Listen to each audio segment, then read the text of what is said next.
नमस्कार दोस्तों, मैं देवचरण रंगीला आप सभी का स्वागत करता हूं एक बार फिर से अपने YouTube channel Shri technical farming पे।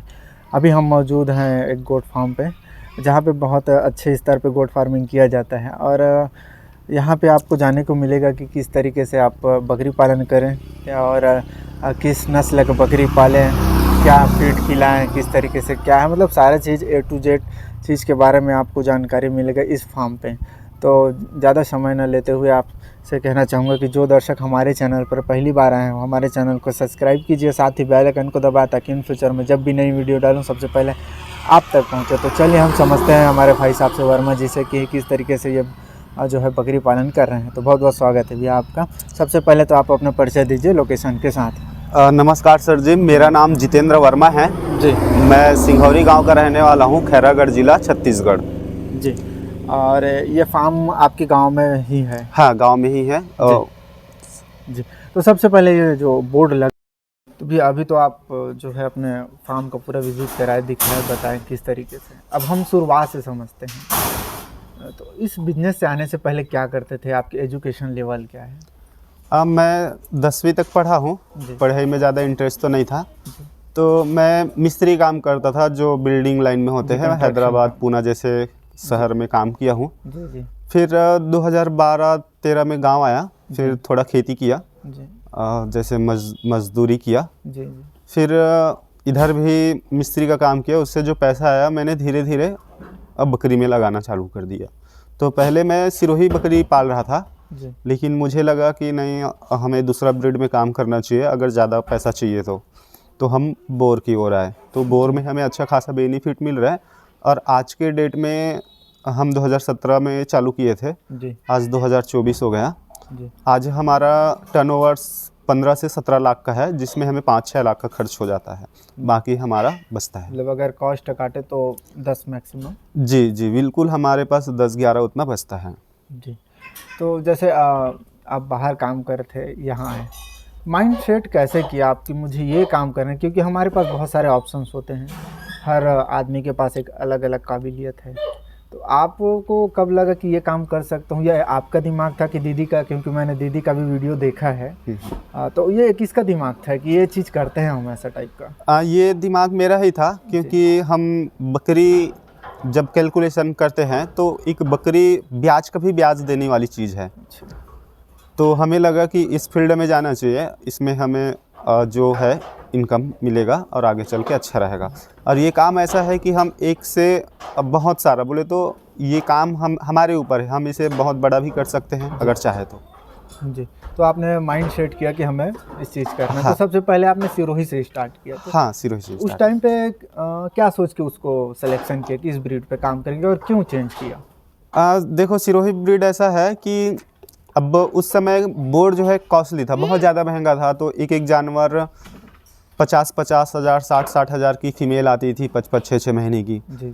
तो हमें लगा कि ये महंगा है ब्रीड, हमें थोड़ा दूसरा ब्रीड में काम करना चाहिए। वैसे तो हमें शुरू से था बोर पालने का, लेकिन जब हम सिरोही में काम किए तो हमें उसका अच्छा बेनिफिट नहीं मिल पा रहा था जो हमें चाहिए था। तो हमने बोर की तरफ माइंड सेट किया। और फिर एक फिक्स किया कि हमको इस चीज़ का जी करना है। तो उस टाइम पे जैसे आपने सिलेक्शन किया कि बोर नस्ल पे करना है हमको, तो फिर जो है कहाँ से लेके आए बकरियों को? ये मैं बकरियाँ महाराष्ट्र से लेके आया था। मैंने शुरू में 8 ही बकरी और 1 बकरा लेके आया था। तो हमें उस समय 5 लाख का खर्चा आया था, 4.5 से 5 लाख का, 9 जानवर पे। सिर्फ ओनली जानवर पे? हाँ जी, ओनली जानवर पे। और जैसे कि अगर इनका रहने का जो व्यवस्था है उनको लेके, अगर हम पहले छोटे से शेड बनाए थे। ये जो दिख रहा है जी, वो पहले से ही बना था। फिर हम धीरे से जानवर की क्वांटिटी बढ़ती गई तो हम धीरे धीरे उधर बढ़ाते गए जी। अच्छा, आपने जैसे कि अब बकरी भी ला लिया और उस पर चालू।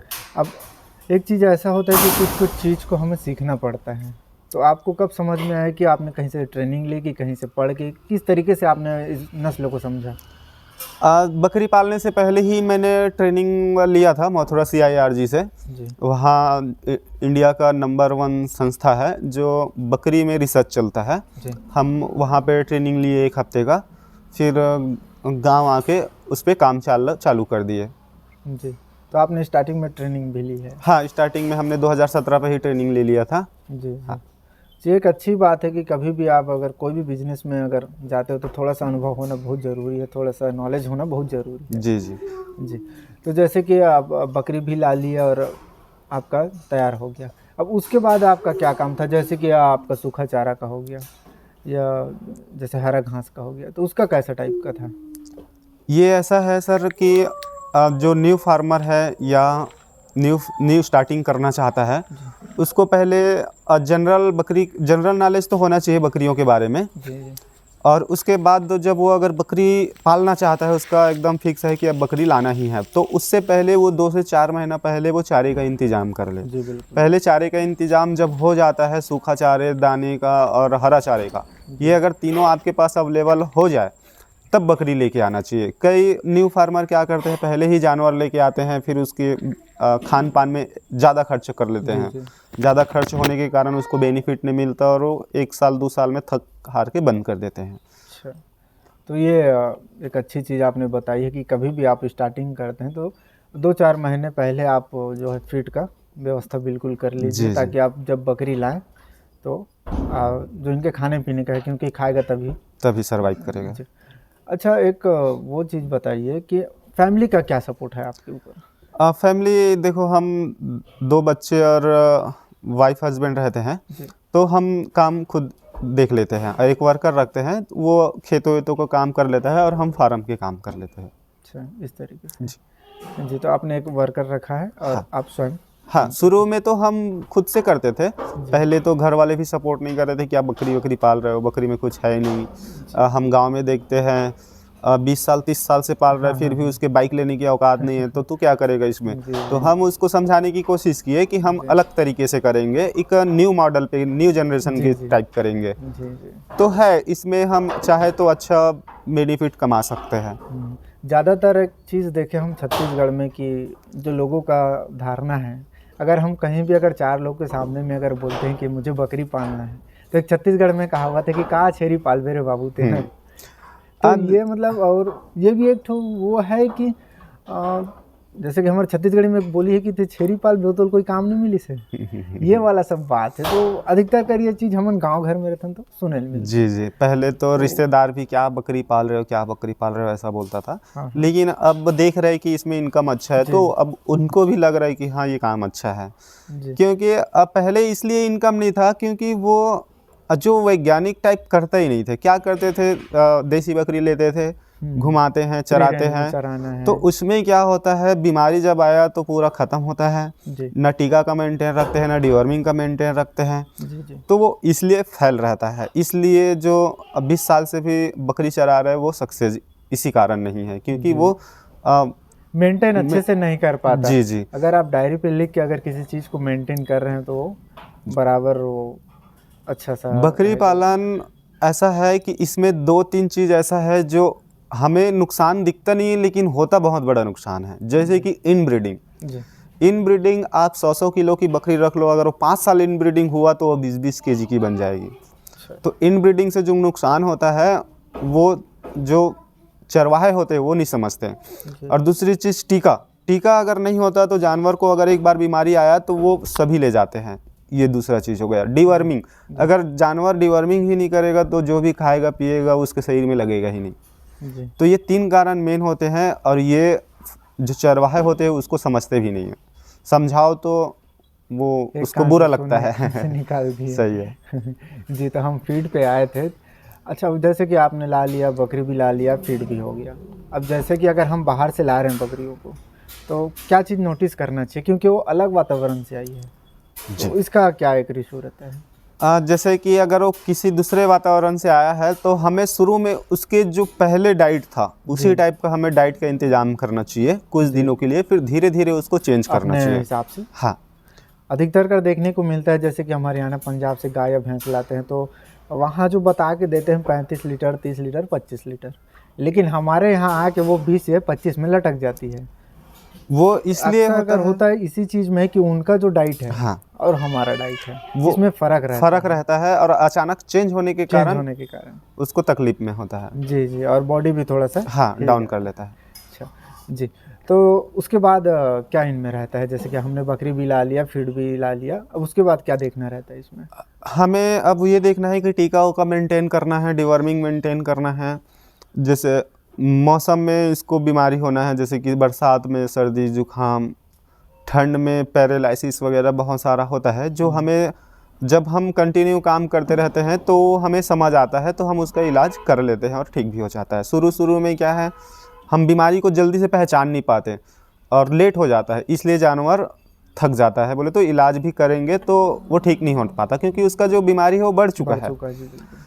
शुरू में यही होता है, लेकिन हम जब करते रहते हैं तो हमें उसके लक्षण जो शुरू में समझ आ जाता है, तब हम इलाज चालू कर देते हैं, तो वो 100% ठीक हो जाता है। अच्छा जी। जैसे कि इनमें अधिकतर कर अभी के हिसाब से किस बीमारी का जो है ज़्यादा इनमें वो रहता है? देखो मेरे पास तो उतना जैसे जो जानलेवा बीमारी है अभी तक आया नहीं है। जैसे PPR कई फार्म में आता है, मैंने कई के मुंह से सुना है PPR FMD, ये सब बीमारी तो मेरे पास आया ही नहीं है अभी तक, तो इसके बारे में मुझे ज़्यादा जानकारी नहीं है। बाकी जो नॉर्मली है वो तो आते हैं, तो हम वो ठीक भी कर लेते हैं जी। हमारे पास वो PPR जैसे जो बड़ी बड़ी बीमारी है वो हमारे पास इसलिए नहीं आते, हम पहले से ही उसका सावधानी बरतते हैं, ऐसा है। और सबसे बड़ी चीज़ मुझे ये लगता है कि इसमें साफ़ सफाई मेंटेन करना। हाँ, साफ़ सफाई भी बहुत महत्वपूर्ण है, क्योंकि अगर साफ़ सफाई नहीं रहेगा तो बैक्टीरिया पैदा होगा तो जानवर बीमार पड़ेंगे ही पड़ेंगे। जी जी। अच्छा, जैसे आप बकरी जो छोटी बच्ची है वो कितने दिन बाद हीट में आएगी और कितना दिन बाद वो बच्चा देगी? वैसे तो वो 7-8 महीने में हीट में आ जाता है, लेकिन हमें 7-8 महीने में उसको ब्रीडिंग नहीं कराना है। जब तक उसका बॉडी वेट एज अगर हो जाए तभी हमें कराना है। हमें 1 साल और 1.5 साल के बीच में अब ब्रीडिंग कराते हैं हम। समथिंग 1 साल अगर पकड़ लें? हाँ, 1 साल में 1 साल तो होना चाहिए। अगर वो वेट गेन अच्छा कर रहा है तो 1 साल में ब्रीडिंग करा देते हैं। अगर वेट गेन थोड़ा स्लो है उसका, तो हम 1.5 साल भी ले लेते हैं उसको। जी। अब जैसे कि क्रॉस करवाना है ना, तो क्रॉस कराने के टाइम में कुछ सावधानी बताइए जिससे कि बकरी को भी तकलीफ़ ना हो या और अच्छे से ब्रीडिंग हो और जैसे कि अच्छे से कंसीव कर पाए। या कई बार रिपीट का इसमें आता है कि नहीं समझ? रिपीट देखो नेचुरल है, रिपीट तो होता है। 1-2 बार रिपीट हुआ तो कोई दिक्कत नहीं, वो फिर से लग जाता है। ये ऐसा होता है सर जी कि हमें जब बकरी हीट में आ रहा है, हम पता कर लेते हैं बकरी कितना समय हीट में आया है। जी। अगर वो सुबह हीट में आया है तो हम उसको शाम को ब्रीडिंग कराएंगे, अगर शाम को हीट में आया है तो सुबह ब्रीडिंग कराएंगे। ऐसे प्रोसेस रहता है, जो कम से कम 8 से 10 घंटे बाद अगर हम ब्रीडिंग कराते हैं तो हमें ज़्यादा भी ब्रीडिंग नहीं कराना है। 1 से 2 बार, एक सुबह करा दिए, एक शाम करा दिए, तो वो कन्फर्म है लगता है। जी। फिर इसका गर्भकाल कितने महीने का होता है? इसका गर्भकाल 5 महीने का रहता है। ये 150 दिनों में 2-3 दिन ऊपर नीचे करके बच्चे डाल देती है। जी। तो जैसे इनका बच्चा आता है तो इनका बॉडी वेट आपके हिसाब से कितना रहना चाहिए और आपके फार्म पे कितना रहता है? मेरे फार्म पे अक्सर ज़्यादातर मैंने नोटिस किया है 2.5 kg प्लस ही रहता है। कोई तो 4 kg 4.5 kg तक भी रहता है। जी। और जैसे कि कई बार एक बच्चा है, कई बार 2 बच्चा, ऐसा टाइप का भी इनमें रहता है? जी जी, कभी एक बच्चा भी आता है। जो फर्स्ट टाइमर बकरी रहता है तो 50% वो एक ही देगा जी। जो ट्विंस है वो 100%, जो दूसरी बार देने वाली है वो 100% ट्विंस देगा जी। फिर हमें 3 का भी चांसेस रहता है। ये क्या है, बोर जो है बड़ी पेट की बकरी होती है, तो 2-3 भी बच्चे हमें मिल जाते हैं एक फीमेल के पीछे जी। अब फीड का समझाइए मुझे कि फीड किस तरीके से देते हैं आप, क्या क्या फीड देते हैं और कैसा देते हैं? फीड का ऐसा है कि हमारे पास जो अवेलेबल है सीज़न के हिसाब से अवेलेबल मिल जाता है। जैसे कि मक्के हम कंपलसरी देते हैं, और मक्के हम क्या करते हैं सीज़न में ही एक बार सीधा ले लेते हैं 50 कुंटल 100 कुंटल ऐसा, तो हम स्टॉक करके रखते हैं उसको, और पूरे साल थोड़ा थोड़ा उसके साथ मिक्स और भी करते हैं। जैसे चने का हो गया, चने चुन्नी हो गया, चोकर हो गया, बहुत सारा जो मार्केट में अवेलेबल जो पशु आहार में मिल जाता है वो हम ऐड करके दे देते हैं जी।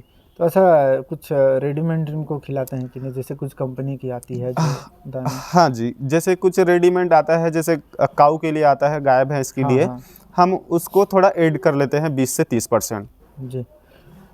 जैसे बकरी बच्चे जब देती है वो, है ना, तो उस टाइम पे उसका देख रेख क्या रहता है आपका? देख रेख तो ऐसा है कि हम ज़्यादा मतलब एकदम ज़्यादा ये नहीं करते, क्योंकि बोर एक ऐसी प्रजाति है वो खुद अपने आप में एक ये है, शानदार है, उसको ज़्यादा तकलीफ नहीं होता। और बच्चे की बात करें तो उनमें जैसे डिवर्मिंग का कितने दिन में डिवर्मिंग करना है, कैसे करना है उसका? बच्चे जैसे अगर 15-20 दिन का हो गया तो हम पहला डिवर्मिंग चालू कर देते हैं। जी। अब पहला डिवर्मिंग होने के बाद हम 3-4 महीना तक उसको हर महीना डिवर्मिंग करेंगे, और उसके बाद जब 1 महीने के एज हो गया बच्चे, तो हम ET+TT का वैक्सीनेशन कर देते हैं, जिससे हमें वो ET TT का बीमारी टल जाता है। जी। जैसे 3 महीने का हो गया FMD, फिर PPR, ये सब कम चालू कर देते हैं।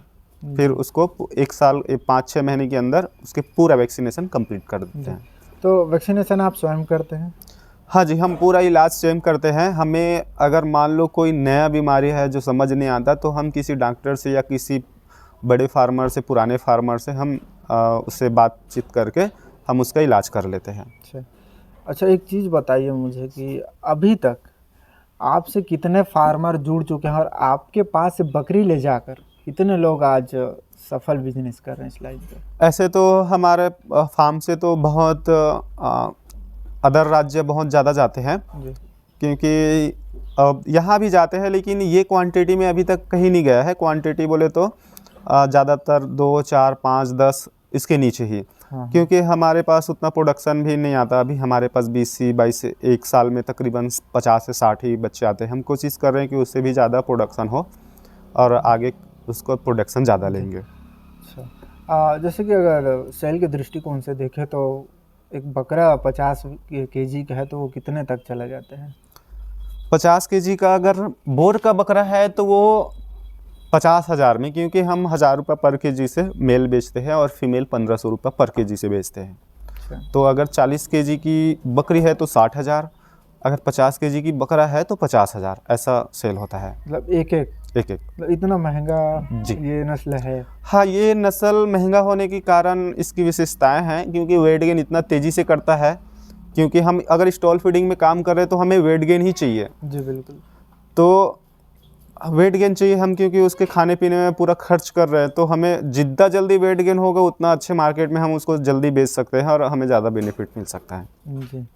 तो अभी तक आपके फार्म से ज़्यादातर पालने के लिए बकरी जाती है कि मीट के पर्पज़ से जाती है? नहीं, हमारे पास तो मीट पर्पज़ से नहीं जाता। मीट पर्पज़ से वही जानवर जाता है जो अब प्रोडक्शन का काम नहीं है।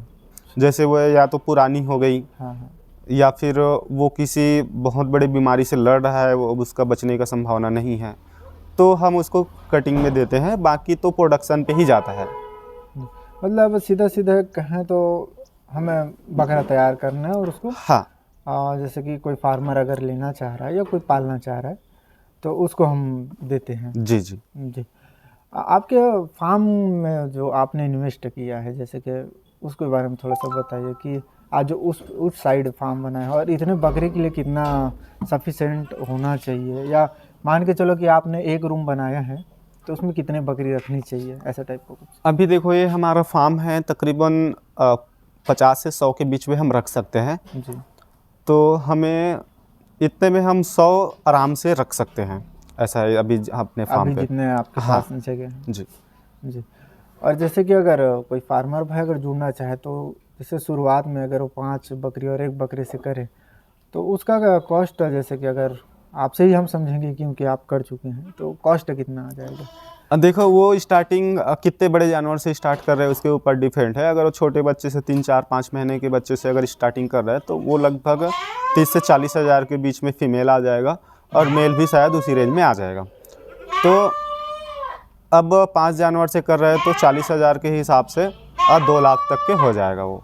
जी जी। फिर उसके लिए रहने की व्यवस्था भी करनी है? हाँ, रहने की व्यवस्था देखो, न्यू फार्मर क्या करते हैं, जानवर पे कम इन्वेस्टमेंट करते हैं, फार्म पे ही ज़्यादा इन्वेस्टमेंट कर देते हैं। जी। तो वो भी एक फेल होने का कारण रहता है कि कभी भी जानवर अच्छी खरीदो, महंगी खरीदो, लेकिन शेड महंगा मत बनाओ। जितना हो सके लो कॉस्ट में शेड बनाए, जी। ऐसा शुरू करना चाहिए।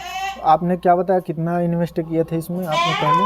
हमने तो शुरू में तो 50,000 का ही शेड बनाया था, ज़्यादा ऐसे टीन वीन खड़ा करके हाँ। उसके ऊपर ऐसा सीट डाल के बना दिए थे।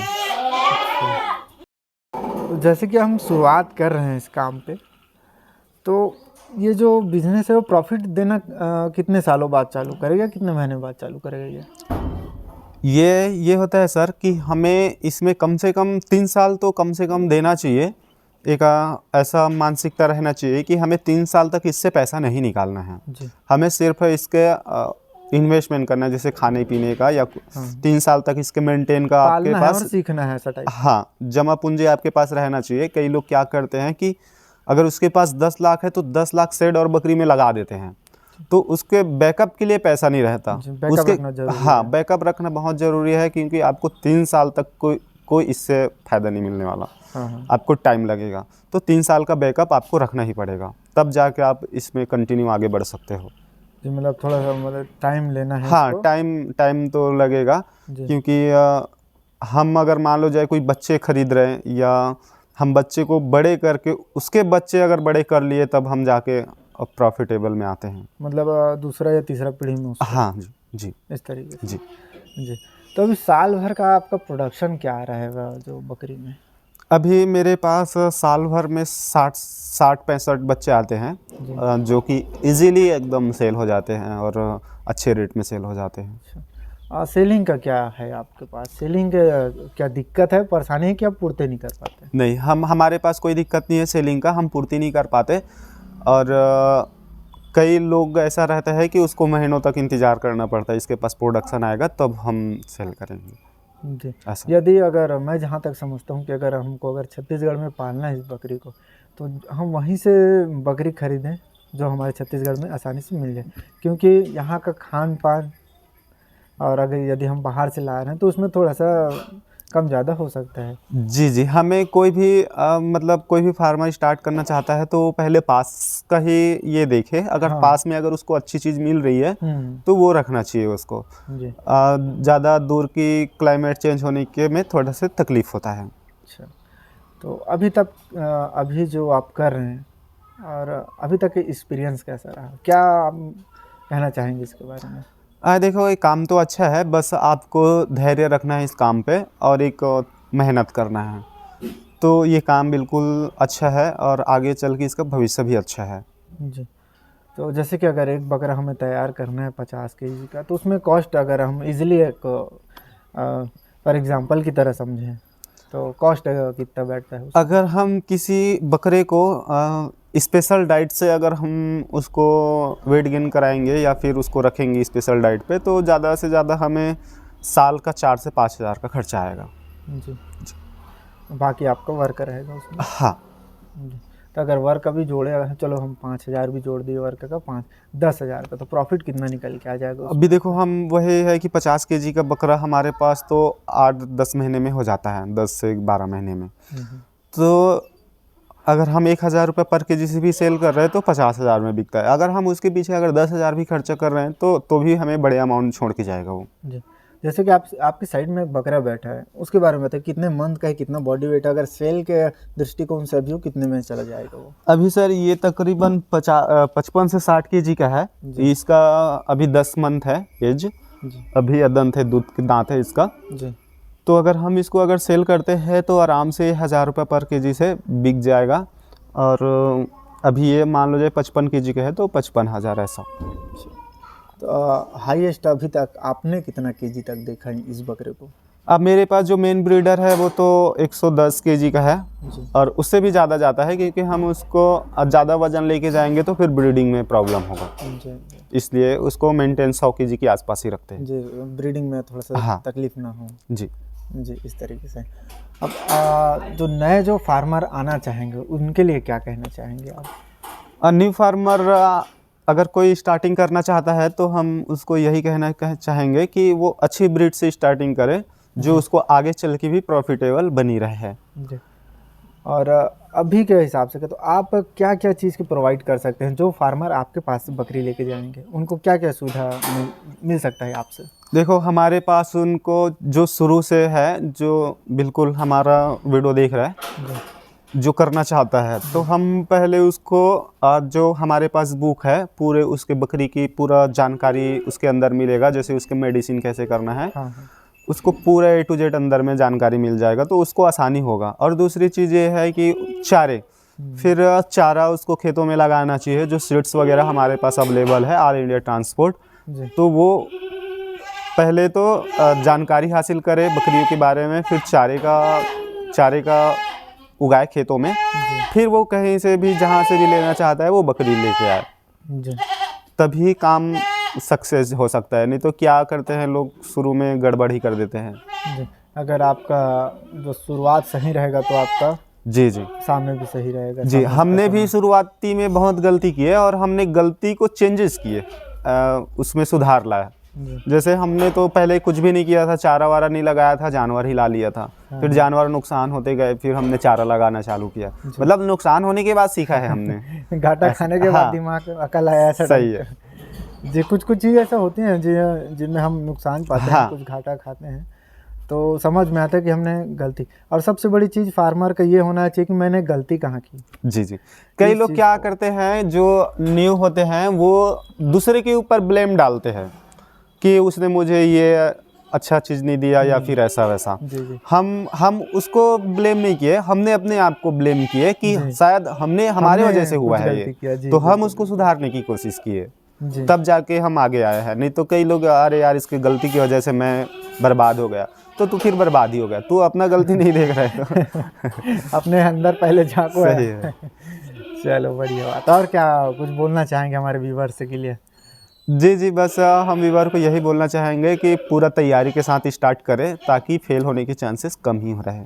जी, बहुत बहुत धन्यवाद, आपने आपका जो है कीमती समय दिया। बहुत दिनों से मैं आपके पास आने वाला था, लगभग मेरे को 25 से 20 दिन हो चुके हैं जो यहाँ आने का मेरा इच्छा था, वो आज पूरा हुआ। मैंने दीदी का वीडियो देखा था, उसी दिन से मेरे मन में था कि मेरे छत्तीसगढ़ का है और मैं ना जाकर उनका वीडियो बनाऊँ तो फिर ये क्या बात है। तो मैंने सोचा, और मेरे आप पास से हो, लगभग मेरे घर से 100 किलोमीटर के दायरे के आसपास आपका ये फार्म है।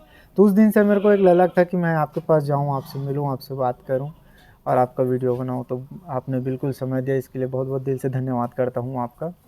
और जो दर्शक इस वीडियो को देख रहे हो, हमारे चैनल को बिल्कुल सब्सक्राइब कीजिएगा, लाइक कीजिएगा, कमेंट कीजिएगा। और बकरी पालन से अगर जो आपको कुछ पूछना रहेगा या कुछ जानना रहेगा तो हम भाई साहब का नंबर वीडियो पर चला देंगे और डिस्क्रिप्शन में भी डाल देंगे कि आप सीधे आप भाई साहब से बात कर सकें, इनसे समझ सकें। या यदि आपको बकरी लेना है तो आप इनसे कॉल करके पूछ सकते हैं, या इनको सीखना है कुछ तो भैया के पास जो आप बुक प्रोवाइड करवा रहे हैं उनके बारे में थोड़ा सा बता दीजिए। जी, बुक आपको एक बेसिक जानकारी मिलेगा, इससे आपको काम को स्टार्ट करने में बहुत आसानी होगा। अरे मात्र 200 रुपये का है, हो सकता है आपको लाखों रुपया बचा सकता है बर्बाद होने से। जी, थोड़ा सा अगर थोड़ा सा पैसा ही नहीं है, 200 कोई बड़ी बात नहीं है, इसमें आप समझ सकते हैं। जब अगर आप 2 लाख इन्वेस्ट करें तो 200 रुपये बड़ी बात नहीं है। तो इस चीज़ को बिल्कुल ध्यान दें, और वीडियो अच्छा लगा तो लाइक, कमेंट एंड शेयर करें। हमारे चैनल को सब्सक्राइब कीजिए। मिलते हैं अगले वीडियो में, तब तक के लिए जय हिंद, जय भारत, जय छत्तीसगढ़िया, सबले बढ़िया, सब में दुलार। इसी के साथ हम आपके लिए अगले वीडियो में मिलते हैं और फिर उस वीडियो पे बताएंगे कि हम किस तरीके से किस चीज़ की फार्मिंग करें, क्योंकि पॉसिबल नहीं है कि एक ही चीज़ के पीछे हम उस वीडियो को बनाएं। तो जो भी मिलते हैं हमको, या जो इच्छुक होते हैं हमारे फार्मर जो वीडियो बनवाने के लिए, हम उनका वीडियो बनाते हैं। तो बहुत बहुत धन्यवाद है, दिल से धन्यवाद करता हूँ आपका भविष्य उज्जवल हो, ढेर सारी शुभकामनाएं आपके लिए। बहुत बहुत धन्यवाद भाई।